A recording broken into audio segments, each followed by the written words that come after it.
when God is at the requirement, the first requirement is follow me. And he says that follow me, the definition for follow is find a leader going where you want to go and then go. If they follow me, because I know all the ins and outs of the earth, I know where all the resources are, I know where the real party is, I know where real joy and peace and life and liberty is. If they follow me, then they can have the kind of life that I died for them to have. See, Jesus became poor so you can become rich. You know what? He wanted a rich life for you. So he became poor. You know what poor was? He died. That's what poor, when you have nothing left. He died. He got beat. He got brutally beat. He became poor. He got broke. It was no more life in him. No more nothing in him. And then he became so poor, so broke, that then when he woke up in eternity, he looked down and says, now my people should have the kind of life that I died for, but they choose not to because of their hearts and their selfishness. This caused us to have a block party. And community kids come in and they're singing and dancing and miming and they're doing all this stuff. And they say, why are you doing all this stuff? Why are you dunking your elders in water and youth pastor in water? Why are you doing all this crazed out, whacked out stuff? Because Jesus is leading. That's right. And we're just following. Why? Because we want to have life. And our church can't have the kind of life it was designed to have without following. And we can't have an individual. What you learn how to do is an old game we used to play, follow the leader. Now, I don't know if y'all play that project. We always play it. We had to make up stuff. Places to be high, and then you have to go and you crawl like they crawl. And say, now follow me. And you just fall like just a fool following. You be seeing stuff over here, lions and tigers and bears. Oh my.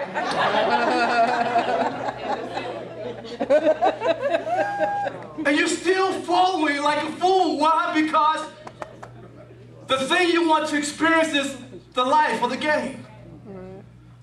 What if you stop following because what you smell?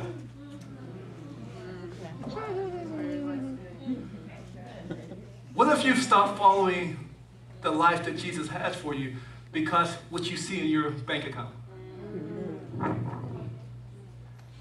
What if you stop following because of what you hear by media?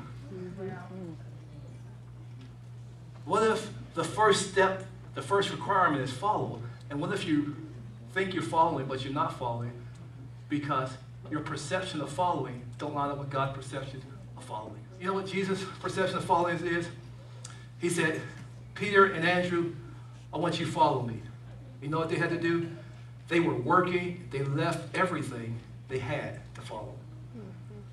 You know what they left? They left a life to find the real life. They really left a life, man. They were fishermen. They had a business. They had a company. And Jesus says, follow me and let me make you fishermen, man. You know what Jesus was saying? You really haven't experienced life yet. You just been working. Right, come on, Pastor. That's it. Now, again, I want you to hear me because I can see some of your eyes. I've never told you to leave your job, okay? I didn't say that. I can see your eyes. I see where you're going. I know some of you don't want to work. I know that. I understand it. I can see that. I saw your eyes. Like, oh yeah, Pastor, amen, 16. I'm leaving my job. No. That is not God.